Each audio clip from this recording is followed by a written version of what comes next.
జై శ్రీకృష్ణ. ఈరోజు పౌష పౌర్ణమి గురించి తెలుసుకుందాము. ఈ 2026 పౌష పూర్ణిమ జనవరి 3వ తేదీ శనివారం నాడు వస్తుంది. ఇది ఆంగ్ల నూతన సంవత్సరంలో మొదటి పౌర్ణమి. ఈ రోజున భగవాన్ విష్ణుదేవుని, లక్ష్మీదేవిని ఆరాధనకు, పవిత్ర స్నానాలకు, దాన ధర్మాలకు చాలా శుభప్రదమైన రోజుగా భావిస్తారు. పౌర్ణమి తేదీ జనవరి 2వ తేదీ 2026 సాయంత్రం నుంచి జనవరి 3వ తేదీ మధ్యాహ్నం వరకు ఉంటుంది. సత్యనారాయణ పూజకు ఈరోజు ఎంతో శుభప్రదము కాబట్టి అందరూ సత్యనారాయణ వ్రతము పౌర్ణమి తేదీన చేసుకునవచ్చును.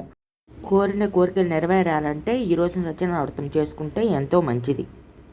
మరియు ఈసారి పౌర్ణమి శనివారం రోజున వచ్చింది.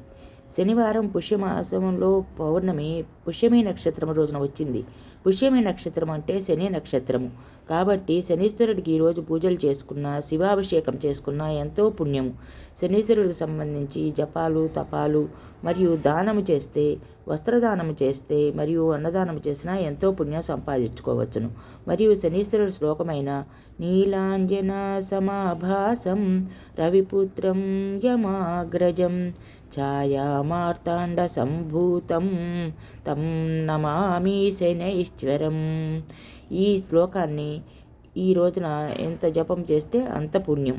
కాబట్టి అందరూ కూడాను ఈ పౌర్ణమి తేదీన భగవంతుని పూజించి భగవంతుని ఆశీస్సులు పొందండి. జై శ్రీకృష్ణ.